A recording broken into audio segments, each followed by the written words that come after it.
moments later. Hello guys, সবাই কেমন আছো? আশা করি সবাই ভালো আছো। আর আমরা অনেক অনেক ভালো আছি।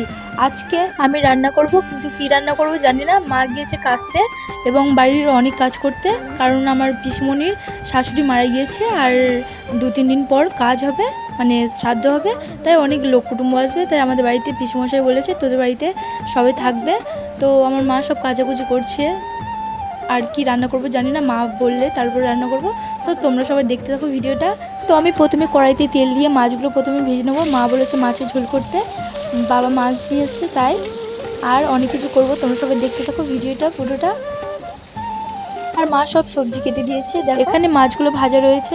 আমি প্রথমে দিয়ে দেবো পাঁচফোড়ন দিলে ভালো সেন্ট হয়। আর দিয়ে দেবো পেঁয়াজ কুচি, তারপর ভালোভাবে নাড়াচাড়া করে দেবো।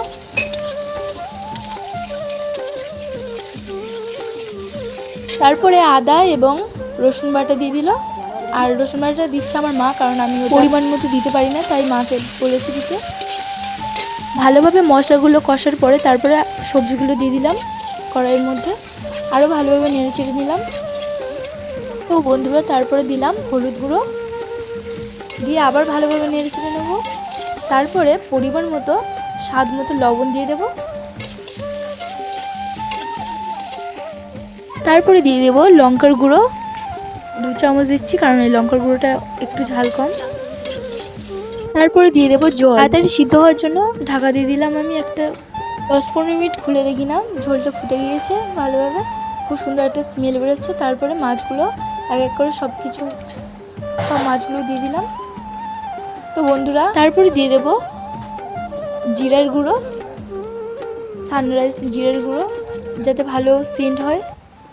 তারপর তো বন্ধুরা, আমি কড়াইয়ের হালটা কি করেছি দেখো, পুরো কালো করে দিয়েছি, চুইয়ে দিয়েছি একদম। আমি রান্না করলে এরকমটা হয় কেন আমি নিজেও জানি না। তারপরে দ্বিতীয় স্টেপে রান্না করছি মাছের ঝাল। তো তেলটা দেওয়ার পরে পাঁচফোড়ন পেঁয়াজ দিয়ে দিয়েছি, এই মাছগুলো ভাজা রয়েছে। তারপর দিয়ে দিয়েছি আদা বাটা এবং রসুন বাটা। তারপর এই ঝোলটা ফুটে গেলে তারপরে মাছ দেব, তার আগে দেব না।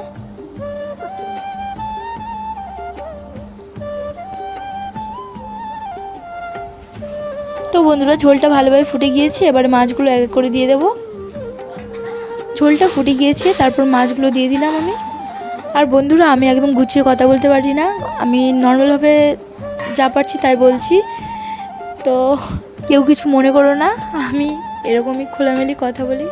তারপরে একটু সামান্য পরিমাণে জিরের গুঁড়ো দিয়ে মাছের ঝালটা নামিয়ে নেব। আর আমাদের আজকের ওয়েদারটা দেখো, ভালো ওয়েদার আছে আজকে, রোদ্দুর, হালকা রোদ্দুর। এবং পরের বারে কী হয় জানি না। তৃতীয় স্টেপে রান্না করছি চিংড়ির চচ্চড়ি ঢেঁড়স দিয়ে। তার আগে পেঁয়াজ কুচি এবং পাঁচফোড়ন আর আদা রসুন বাটা দিয়ে দিলাম। তারপরে চিংড়িগুলো দিয়ে দেব, ভালোভাবে নাড়াচাড়া করতে করতে। তারপরে মশলাগুলো দিয়ে দেবো, হলুদ গুঁড়ো, লবণ আর লঙ্কার গুঁড়ো দিয়ে দিলাম এর মধ্যে। বাকি সবজিগুলো এর মধ্যে দিয়ে দেবো, ঢেঁড়স, চিংড়ি, অনেক কিছু আছে এখানে, দিয়ে দিলাম। ভালোভাবে নাড়াচাড়া করে নামিয়ে নেব। তো নামিয়ে নেওয়ার পরেই তোমাদের সাথে দেখা হচ্ছে। বন্ধুরা দেখো আমার মুখের অবস্থা কেমন, পুরো ঘেমে গিয়েছে একদম। মারা যে প্রতিদিন কীভাবে করে সেটা আমি অবাক হয়ে যাচ্ছি, আর আমি একদিন করে তো একদম আমার হালটা দেখো, পুরো ঘেমে গিয়েছি। আর ওদিকে গ্যাসের চচ্চড়িটা বসানো রয়েছে, চলো নামিয়ে তোমাদের সাথে দেখা হচ্ছে। তো গাইস দেখো, আমার সব রান্না কমপ্লিট। এই ঢেঁড়স চিংড়ির চচ্চড়ি, আর তোমরা কি বলো জানি না, আমাদের এখানে বলে চচ্চড়ি। আর এই মাছের ঝোল করা রয়েছে, ঝোল করেছি। আর করেছি এই মাছের ঝাল। আর এখানে রয়েছে পাঁপড় ভাজার ভিডিওটা করিনি আমি, কারণ তাই আর ভিডিওটা করিনি আমি। তো তোমরা দেখো আমার রান্না কমপ্লিট। তো বন্ধুরা, সত্যি বলছি আমি গুছিয়ে কথা বলতে একদমই পারি না, তো তোমাদের কাছে যা পারছি তাই শেয়ার করছি। ওর পুরো রান্নাটা তোমাদের দেখিনি, মাছের ঝাল সব রকম হয়েছে। আমি ফার্স্ট টাইম এত কিছু রান্না করলাম, 3-4 রকমের, তার বাদবাকি সব মা করে। আর এই দেখো পাপড় তুলে নিয়ে পালাচ্ছে। তো গাইস, ভিডিওটা কেমন লাগলো? ভালো লাগলে like, comment, share and subscribe করে দেবে। দেখা হবে পরের ভিডিওতে।